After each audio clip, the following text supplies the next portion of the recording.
शाल और विल आपको मैंने कहा था ना फ्यूचर टेंस बनाना पड़ता है। कैसे बनाएंगे? शाल और विल लगाओगे और उसके बाद वर्ब का बेस फॉर्म लगाओगे। बेस फॉर्म का मतलब क्या होता है भाई? सिंपलेस्ट फॉर्म, जिस फॉर्म को आप शुरुआत करते हो, जिस फॉर्म से ना, सिंपलेस्ट फॉर्म, यानी कि जो एकदम बेस फॉर्म है। यूज टू के बाद हैड क्यों नहीं आया बेटा? अभी 4-5 बार मैं रिपीट कर चुकी हूं कि टू के बाद वर्ब का बेस फॉर्म आता है। 4-5 बार रिपीट कर चुकी हूं ये चीज, फिर कहोगे क्यों नहीं आया। My mother was literate, Sumit Chaudhary, literate का स्पेलिंग सही करो। ऑप्टिमेटिव क्या होता है यार?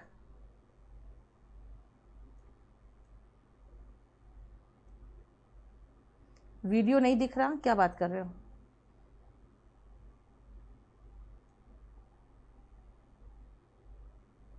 मॉडल्स हमेशा वर्ब का बेस फॉर्म लेता है। Yes, clear? अब सुनो ध्यान से, नेक्स्ट पॉइंट। नेगेटिव सेंटेंस में क्या करना है? नेगेटिव सेंटेंस में विल नॉट या शैल नॉट लगा दो। विल नॉट का शॉर्ट फॉर्म क्या होगा? वोंट। और शैल नॉट का शॉर्ट फॉर्म क्या होगा? शांट। क्वेश्चन पूछना है, क्या करे? विल या शैल आगे बिठा दो। ठीक है, देखो जरा ध्यान से, ये स्ट्रक्चर पहले देख लो।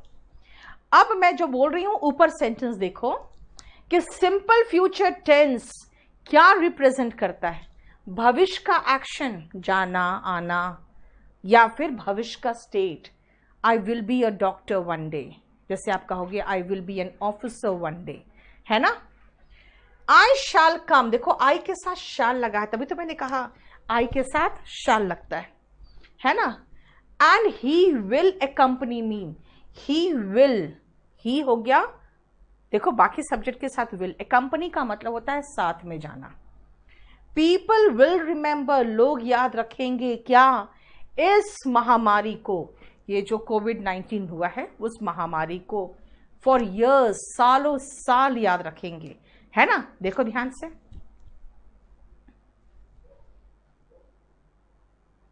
अब आओ पहले इस, जितने हिंदी मीडियम वाले हैं रेड पढ़ना, लेकिन कोशिश करना इंग्लिश पढ़ने का। आई के साथ शाल आएगा। अब राजकुमार को पहले चाहिए कि आई के साथ विल कहां आएगा। यार तुम लोग में अभी इतनी दम नहीं है कि तुम लोग ऐसे क्वेश्चन पूछ सको जो क्वेश्चन हम बाद में नहीं लेके चलेंगे। जितना पढ़ाते हैं पहले उतना याद, उतना समझो ना।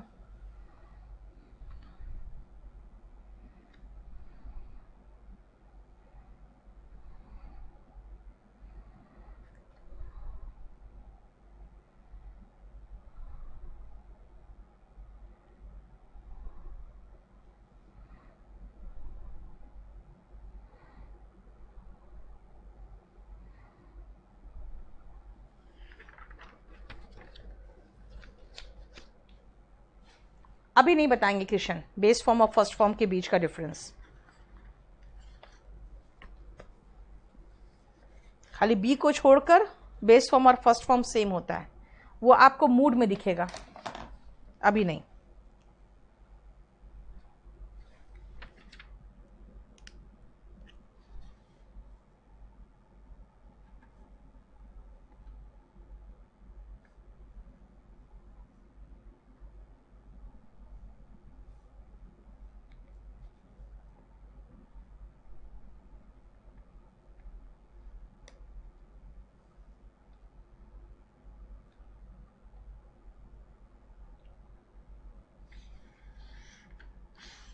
जल्दी से रीड करो।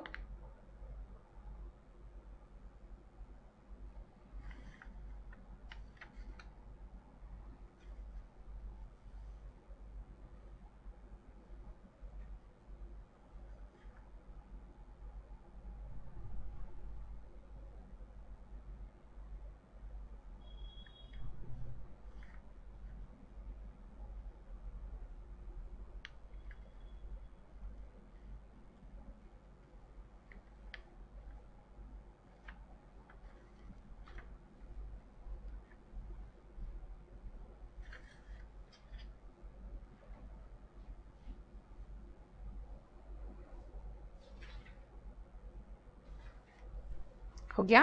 चलो in modern English language we use will with all persons, यार सबके साथ यूज हो जाता है। I will come tomorrow, we will meet them, मतलब आराम से करो ना, कोई फर्क नहीं पड़ता। स्पोकन में शैल और विल का ज्यादा झंझट ही नहीं है, क्योंकि हम लोग आराम से सबके साथ यूज करते हैं। लेकिन I will meet you next week आराम से चलेगा, लेकिन अगर आप कहोगे आई विल नॉट, आराम से चलेगा, कोई फर्क नहीं पड़ता। लेकिन जैसे इंट्रोगेटिव सेंटेंस यानी कि हेल्पिंग वर्ब पहले आ जाए तो देखो विल आ गया वी के पहले, ये गलत हो जाएगा। हमेशा फर्स्ट पर्सन यानी आई और वी के साथ इंट्रोगेटिव वाक्य में आपको याद रखना पड़ेगा कि हमें शैल लगाना है। यानी आई विल कम चलेगा, आई विल नॉट कम चलेगा, विल आई कम नहीं चलेगा। ठीक है, क्लियर? बोलो क्या मैंने कहा आपको कि भाई आई और वी के साथ शैल लगता है, बाकी के साथ विल लगता है। ओके, आई और वी के साथ शैल लगता है, बाकी के साथ विल लगता है। तो बोलते हैं लोग कि मैम एक बात बताइए, हम तो सुनते हैं I will, they will, you will, we will, फिर कोई फर्क नहीं पड़ता। मॉडर्न इंग्लिश की बात कर रहे हैं, खासकर स्पोकन इंग्लिश की बात करेंगे, आराम से चलेगा। लेकिन अगर मैं कहूं विल आई गो नाउ तो गलत हो जाएगा। आप परमिशन मांग रहे हो तो मे आई गो नाउ, मुझे जाना चाहिए, shall I go there, shall I, will I go there का मतलब जैसे पता नहीं क्या निकल रहा है, कोई मीनिंग नहीं निकल रहा है ना। इसीलिए जब आप क्वेश्चन पूछते हो तो आई और वी के साथ शैल आता है। हालांकि मॉडर्न इंग्लिश में पॉजिटिव वाक्य हो, नॉट लगाना है, नेगेटिव वाक्य हो, कोई फर्क नहीं पड़ता। ठीक है, देखो तो कोई कॉन्ट्रडिक्शन नहीं है भवानी, कोई कॉन्ट्रडिक्शन नहीं। मॉडर्न इंग्लिश में बहुत सारी ऐसी चीजें होती है जो आराम से चलता है मॉडर्न इंग्लिश में। ठीक है ना, स्पोकन इंग्लिश में चलता है लेकिन रिटन इंग्लिश में नहीं चलता, और बहुत सारी चीजें तो रिटन इंग्लिश में भी चलती है। अब आओ नेक्स्ट,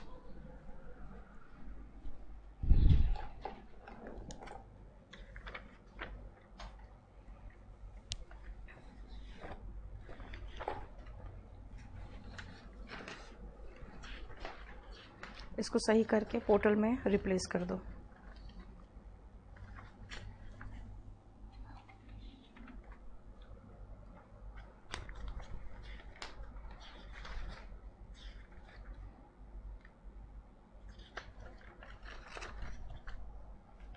कहाँ गया ये? तुम ले लिया?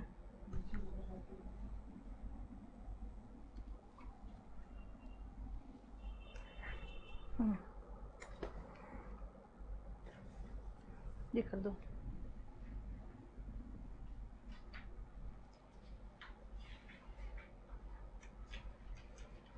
विशाल, एग्जाम के जो क्वेश्चंस होंगे ना वो मैं डिस्कस करूंगी। अगर आप कहोगे नहीं मैम खाली एग्जाम के ही क्वेश्चंस पढ़ाइए और हमें इंग्लिश से कोई मतलब नहीं है, तो मैं आपको वही करा दूंगी। बता दो आप, क्योंकि हर चीज में आप पूछोगे ना मैम एग्जाम में क्वेश्चन कैसे आएंगे, एग्जाम में क्वेश्चन कैसे आएंगे, तो वो नहीं बता पाएंगे तुरंत। क्योंकि एग्जाम के जो क्वेश्चंस है, जहां जहां जिस जिस पॉइंट से क्वेश्चन आए हैं, कम से कम एक भी क्वेश्चन आए हैं ना तो वो मैंने लगा दिया है। इसलिए कह रहे हैं हर चीज को एग्जाम से रिलेट करना तो बता दो, फिर मैं आपकी ओवरऑल इंग्लिश नहीं पढ़ाऊं, फिर मैं खाली एग्जाम के पढ़ा दूं।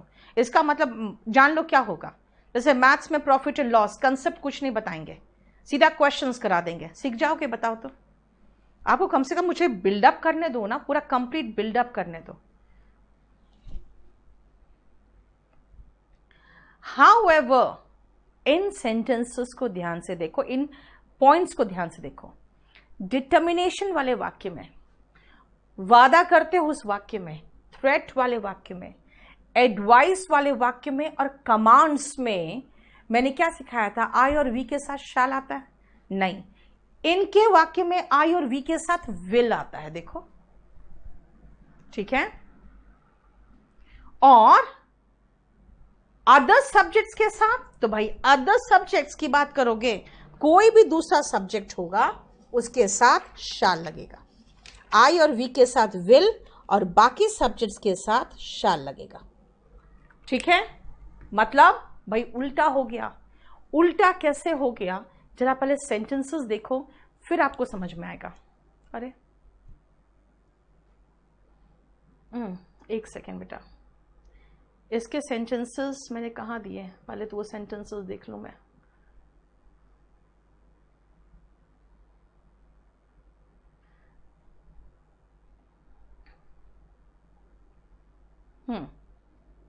आप पहले 5 से लेकर आगे देखो, उसके बाद करवाएंगे, ठीक है।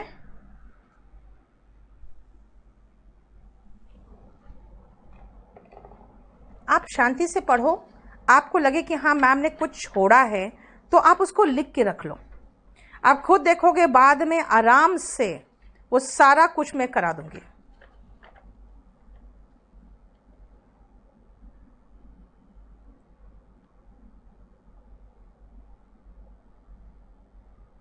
एक भी चीज में छोड़ना नहीं चाहती हूं। पहले 5 और 6 नंबर सेंटेंस देखना।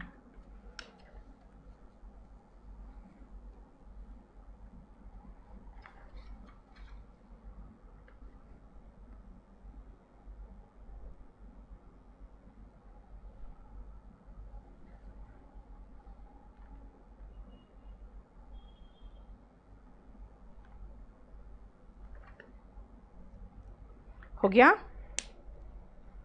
देखो ध्यान से, ट्रेसपासर्स, पहले तो याद रखना बेटा, जो ये ट्रेसपासर वर्ड है ना, ये 1 वर्ड सब्स्टिट्यूशन में आ चुका है।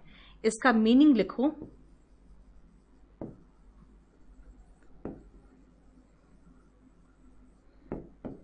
लिखा होगा कहीं, नहीं लिखा है? लिखा हुआ है, चलो लिखा हुआ है, देखो, बिना अनुमति के प्रवेश करने वाले को, अच्छा सॉरी यहां नहीं लिखा है, एक सेकेंड यार,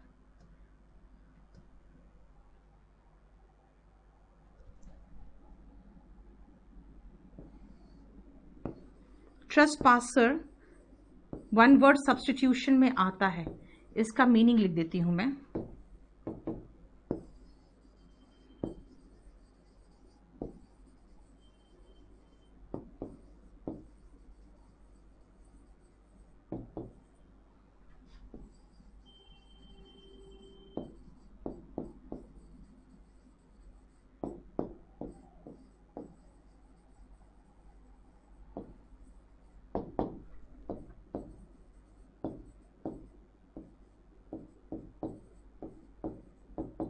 घुसपैठिया, ठीक है।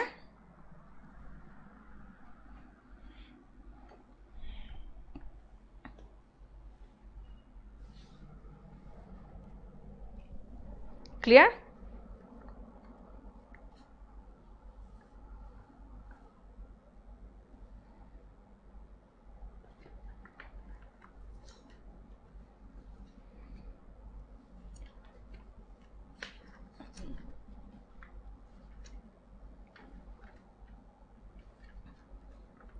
क्लियर हो गया? अब सुनो ध्यान से,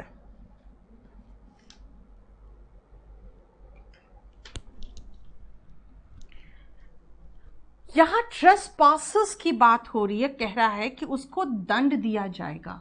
आपको नहीं महसूस हो रहा है ये धमकी है? अगर धमकी है तो 3rd पर्सन है ये, आई और वी को छोड़ दिया जाए तो यू 2nd पर्सन है, और उसके बाद बाकी जितने बच गए वो सब 3rd पर्सन है, ठीक है। 3rd पर्सन के साथ हमेशा विल आता है, लेकिन आके देखो आगे, धमकी चेतावनी के वाले वाक्यों में, धमकी हो चेतावनी वाले वाक्यों में 3rd पर्सन के साथ शाल आता है।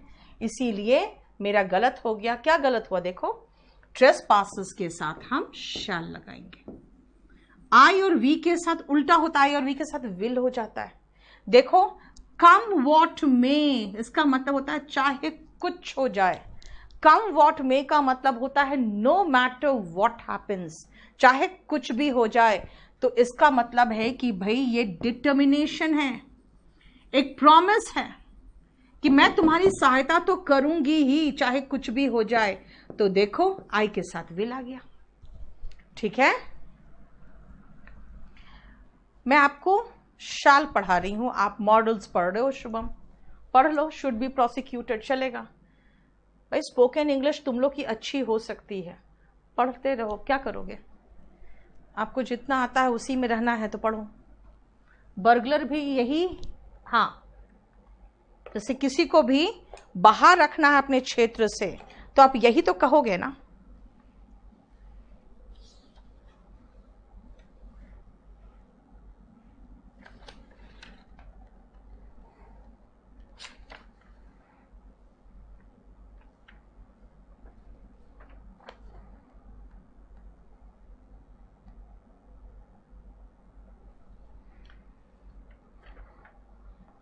इसको करो फिर मैं बताती हूं।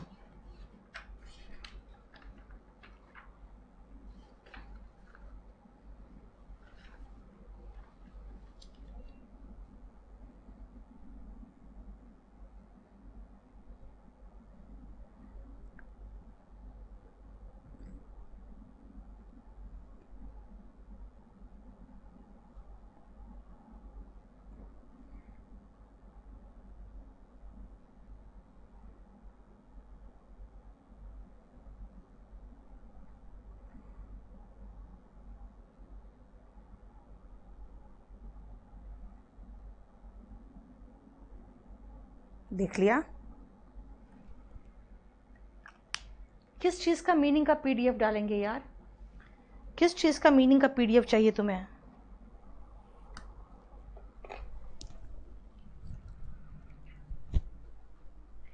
You shall take rest for a week.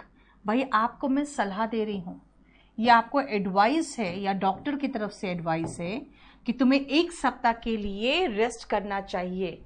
Okay, advice देखे तो एडवाइस का केस में क्या होता है, एडवाइस, ओके, यू है, यू फर्स्ट पर्सन तो नहीं है, यू सेकंड पर्सन में आएगा, यानी आई और वी छोड़ के, तो यू के साथ शाल आना चाहिए। देखो, you shall take rest for a week, ठीक है। अब यू शाल बी रिवॉर्डेड, भाई आपको प्रॉमिस किया जा रहा है, आपको वादा किया जा रहा है कि आपको हम रिवॉर्ड करेंगे। देखो, बोलो इसमें कोई problem?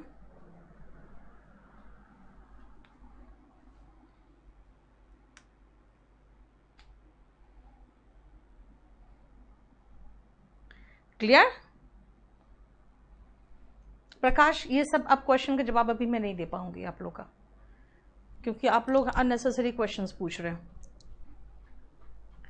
Swaraj is my birth right and I shall have it. अब कहोगे मैम ये तो तिलक ने कहा था, बहुत स्ट्रांगली कहा था, क्योंकि उन्होंने डिटर्मिनेशन के साथ कहा था, तो आपको डिटर्मिनेशन में यानी दृढ़ निश्चय की बात थी, तो डिटर्मिनेशन का केस में तो शाल नहीं विल आएगा, है ना।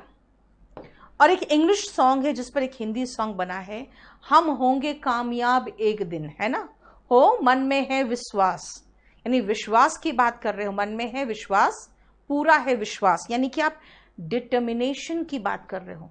तो कहोगे मैम डिटर्मिनेशन, हाँ ये तो सही है, ये भी सही है, डिटर्मिनेशन की बात है तो वी शैल नहीं होगा। अभी आपने बताया डिटर्मिनेशन में विल होगा, आप तो यही कहोगे कि वी विल ओवरकम होना चाहिए, क्योंकि बहुत स्ट्रांग डिटर्मिनेशन है।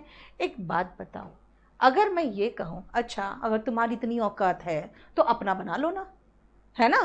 तिलक का कहा हुआ बात में, कही हुई बात में आप बहुत बड़े ग्रामेरियन बैठे हुए हो, अगर मैं कहूंगी यार ग्रामर रॉन्ग है देखो ना, तो कहोगे कि तिलक ने ऐसा अपना स्टेटस कर लिया था कि उसने जो बोला वो जिंदगी भर के लिए हम इतिहास में पढ़ रहे हैं। आप भी अपना बना लो ऐसा स्टेटस और फिर आप भी कुछ लिखना तो हम पढ़ेंगे, है ना, पहले उस लेवल पे तो पहुंचो। इसका मतलब है अगर किसी व्यक्ति ने ऐसा बहुत बड़ा कथन कह दिया और वो वर्ल्ड फेमस हो गया, तो हम जैसे ग्रामेरियंस उछल कूद मचा के ना ना ना देखो ये रॉन्ग है, इसको इंग्लिश नहीं आती है, हर जगह ऐसे ही लोग आ जाते हैं, ऐसे ही लोग हर जगह आ जाते हैं। जो कोई अच्छा काम किया होता है ना उसमें गलतियां निकालना और फिर दिखाना देखो हम कितने बड़े नॉलेजेबल हैं। Basically this is not allowed. इसीलिए ईडियम्स एंड फ्रेजेस हो, इस तरह के जो इंपॉर्टेंट और जो फेमस कहावत हो, जो बन गया सो बन गया, उसके बीच में हम लोग आके नौटंकी नहीं कर सकते। इसीलिए ये जो इतिहास में लिखा है वो ये लिखा है, जो फेमस जो सॉन्ग है वो ये है। हम लोग की इतनी औकात नहीं है कि हम लोग इसमें सही करें और कहे देखो ना, तिलक को तो बोलना ही नहीं आता था भाई, उसने इंग्लिश में नहीं उसमें हिंदी में कहा और उसको इंग्लिश में ट्रांसलेट करके सारे हिस्टोरियंस और सारे बुक्स में डाल दिया। हम कुछ नहीं कर सकते। क्लियर? इसीलिए मैंने कहा रूल्स तो है और कुछ चीजें हैं जो करनी चाहिए, लेकिन जो बन गया सो बन गया, उसमें कुछ नहीं कर देना। इसीलिए इन दोनों को हम कहेंगे बिल्कुल सही है, जैसा है वैसा छोड़ो। इन दोनों में अच्छा नॉर्मल सेंटेंस से अपना दिमाग इस्तेमाल करो और अप्लाई करो।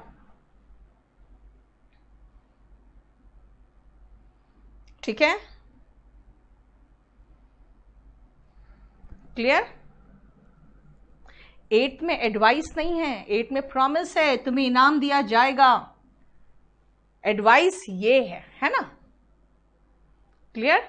अब चलो, हम लोगों ने फ्यूचर का भी देख लिया, लेकिन फ्यूचर में एक बहुत इंपॉर्टेंट पोर्शन है कंडीशनल सेंटेंस, वो नहीं कराया। ठीक है, वो बाद में करेंगे। यस अनुष्का, यूज ऑफ शाल, जहां पर भी कानून की बात होगी ना, वहां पे शाल और विल का बहुत ध्यान रखा जाता है सारे कानून में।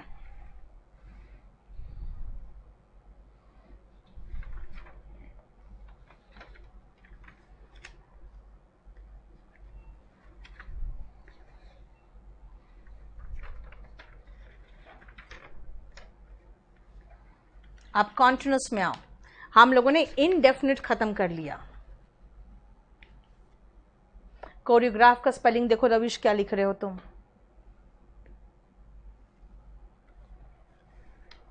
और एक बात बताओ, मेरे से पढ़ने आए हो कि मेरे से यहाँ पे गुफ्तगू करने आए हो? जरा बताओ तो।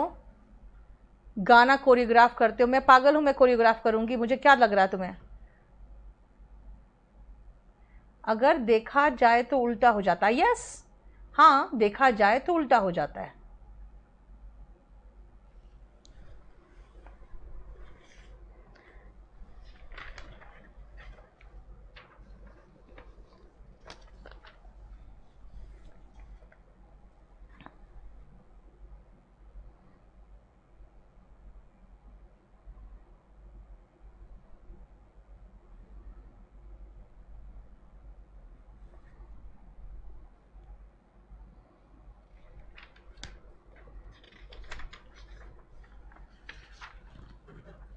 दर्शक, आप करीबन 10 बार कह चुके हैं, आप ज़्यादा मत कराओ।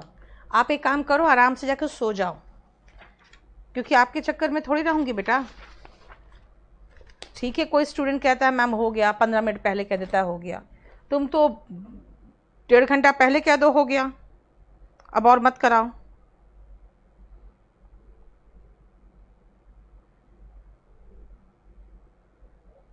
हाँ बोलो। हाँ हाँ, ले आओ ले आओ ले आओ।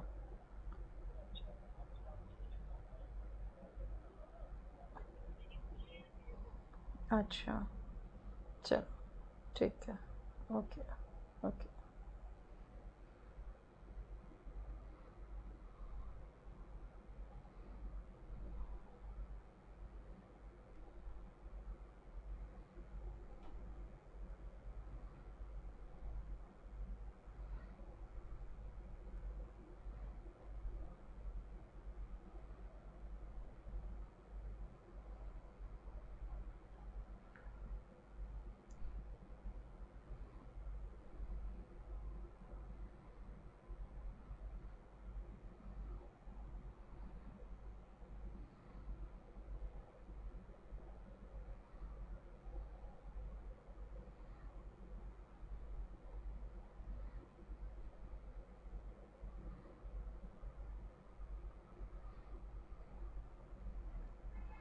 चलो सुनो ध्यान से बेटा। कॉन्टिन्यूअस अपने वर्ड से बता रहा है कि मैं क्या हूं।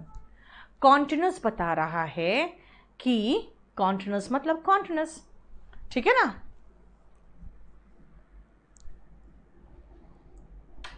ठीक है, कॉन्टिन्यूस का मतलब कॉन्टिन्यूस, प्रेजेंट का मतलब प्रेजेंट। तो what is present continuous?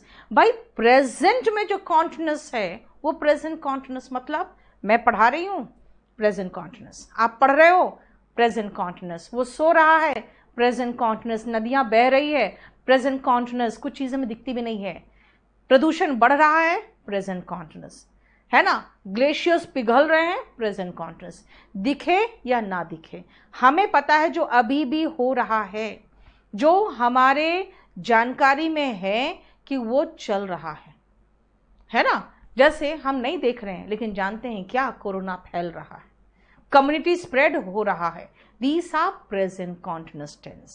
Fine, okay. Past continuous जो हो रहा था, अगले साल हम इस समय अच्छा प्रोग्रेस कर रहे थे, हम लोग अच्छे तरीके से काम कर रहे थे, हम तरक्की कर रहे थे, है ना। इसका मतलब इस समय भाई ठहर गई, पूरी की पूरी इकोनॉमी सत्यानाश है, तो हम क्या कहेंगे, पिछले साल इस समय हम 5 ट्रिलियन इकोनॉमी का सपना देख रहे थे, है ना। अगले साल पिछले साल इस समय हम लोग रेगुलर अच्छे तरीके से काम कर रहे थे।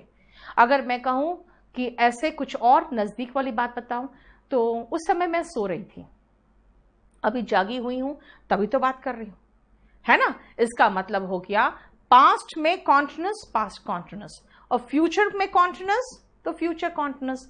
अगले साल हम लोग नॉर्मल काम कर रहे होंगे, है ना, कोरोना नहीं फैल रहा होगा, कल मैं इस समय घर जा रही होंगी, नजदीक का भी तो फ्यूचर कह सकते हैं। यानी इसीलिए क्या होता है, कुछ लोग कहते हैं रहा है रही है तो प्रेजेंट कॉन्टिन्यूस, जरूरी नहीं है बेटा, हमेशा याद रखना कि कभी भी ट्रांसलेशन मत करो, है ना। मैं खड़ी हूं, आप बैठे हो, वो लेटा हुआ है, वो ब्लू शर्ट पहने हुए है, देखो किसी में रहा है रही है नहीं है ना। कंडीशन बहुत खराब है, इकोनॉमी नीचे जा रहा है, तो यहां तो कहोगे प्रेजेंट कॉन्टिन्यूस है, लेकिन कंडीशन खराब है, द कंडीशन इज वर्सनिंग, और खराब होता जा रहा है ना। अगर मैं कहूं कंडीशन खराब होता जा रहा है, he is lying there, you are sleeping, I am teaching, he is studying, समझ में आया। यानी पास्ट में कॉन्टिन्यूस तो पास्ट कॉन्टिन्यूस, ठीक है, एंड फ्यूचर में कॉन्टिन्यूस तो फ्यूचर कॉन्टिन्यूस, मतलब कल इस समय मैं घर जा रही होंगी, है ना, वो अभी सो रहा होगा। अगर आप रहा होगा रही होगी मान के चलोगे ना बेटा, तब आप गलत कर दोगे, क्योंकि वो अभी सो रहा होगा, ये फ्यूचर कॉन्टिन्यूस नहीं है, ये प्रेजेंट का क्या है, पॉसिबिलिटी है, ये ध्यान रखना। इसीलिए आप फ्यूचर में कॉन्टिन्यूस फ्यूचर कॉन्टिन्यूस, प्रेजेंट में कॉन्टिन्यूस प्रेजेंट कॉन्टिन्यूस, पास्ट में कॉन्टिन्यूस पास्ट कॉन्टिन्यूस। देखो जरा, she is sleeping now, they are studying now, she was waiting for me, we were having lunch, देखो was were, and she will be going home at this time tomorrow, and I shall be taking the exam at this time next week. Praveen, वहां पे was she angry है, वो simple past है, was के बाद verb का ing form नहीं आया तो वो सिंपल पास्ट होगा ना बेटा।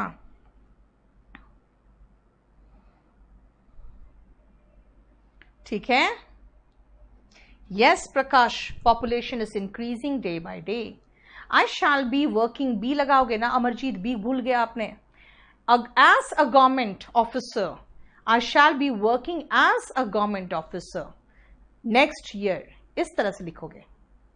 जहां पर भी was के बाद verb का ing फॉर्म नहीं है, वो continuous नहीं है, वो सिंपल है। सुनो ध्यान से, She is a doctor, यहां पे इस के बाद वर्ब का ing फॉर्म नहीं दिख रहा, ये सिंपल प्रेजेंट टेंस है। शी वॉज अ डॉक्टर, ये सिंपल पास्ट टेंस है। शी वॉज अ टीचर, यहां वॉज क्या है, वॉज के बाद वर्ब का ing फॉर्म ही नहीं है ना। And you will be an officer, भाई यू विल बी तक तो ठीक था, अगर उसके बाद आईएनजी फॉर्म लगाते तब ना कॉन्टिन्यूस होता। हमने आईएनजी लगाया ही नहीं तो कॉन्टिन्यूस नहीं है। हमने खाली विल के साथ बी लगा दिया, यानी फ्यूचर तो है, और बी लगाया है तो बी का फॉर्म में सिंपल फ्यूचर में आता है। उसी तरह से वॉज के बाद वर्ब का आईएनजी फॉर्म लगाते तब ना कॉन्टिन्यूस होता। वॉज के बाद आईएनजी फॉर्म नहीं है तो कॉन्टिन्यूस नहीं है, और वॉज यूज कर रहे हैं तो सिंपल पास्ट है। और इज है, इज के बाद वर्ब आईएनजी फॉर्म में होता तो वो कॉन्टिन्यूस होता। इज के बाद आईएनजी फॉर्म में नहीं है तो ये सिंपल प्रेजेंट टेंस है। देखो जरा ध्यान से,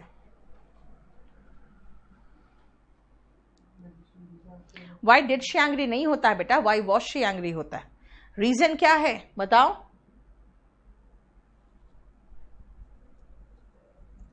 क्यों? क्योंकि सिंपल पास्ट, सिंपल प्रेजेंट और सिंपल फ्यूचर का क्वेश्चन बनाना है ना। क्वेश्चन बनाना चाहते हो? ओके, क्वेश्चन मार्क लगा के इसको आगे बिठा दो। इज शी अ डॉक्टर, इसका बनाना चाहते हो। वॉज शी अ टीचर, और इसका बनाना चाहते हो तो will you be an officer, क्या तुम ऑफिसर होगे? फ्यूचर में ऑफिसर होगे। देखो ध्यान से, simple present, simple past, simple future में V1 ING नहीं है, ठीक है। इज एम आर तो है लेकिन V1 ING नहीं है, तो इज एम आर यहां पे मेन वर्ब है, और यहां पे ये मेन वर्ब है, तो इज एम आर तो हेल्पिंग वर्ब है। समझो, एक सेंटेंस में एक ही मेन वर्ब होता है, यानी अगर खाली यही है तो ये मेन वर्ब है, अगर यहां पे ये मेन वर्ब है तो उसके पहले जो आ रहा है वो हेल्पिंग वर्ब है। यहां पे ये मेन वर्ब है, ठीक है। तो फिर इसमें तो भाई इसमें तो गो मेन वर्ब है, तो विल बी तो यहां सिर्फ हेल्प कर रहा है, हेल्पिंग वर्ब है। देखो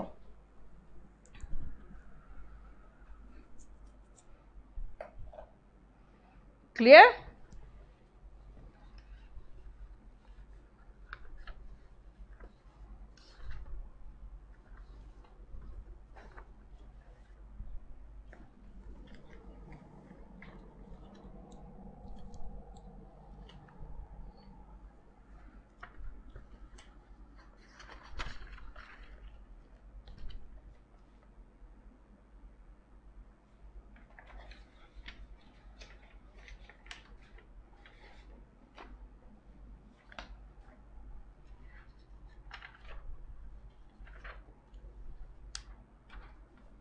बोलो, कोई प्रॉब्लम यहां तक?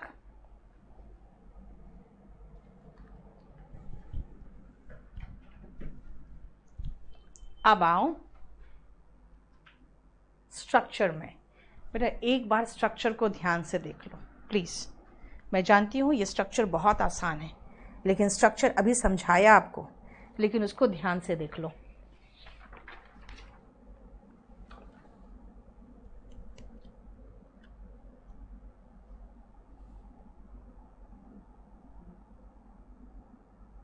क्या हुआ? अभी रुक जाओ।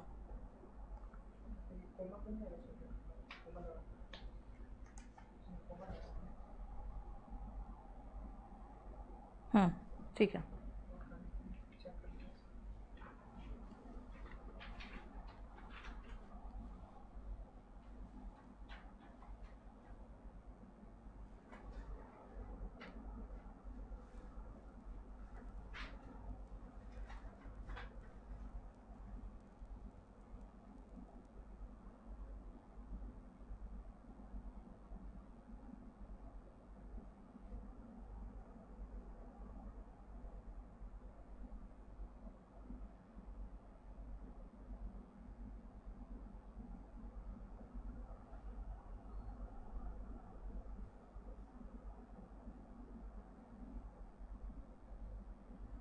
हो गया?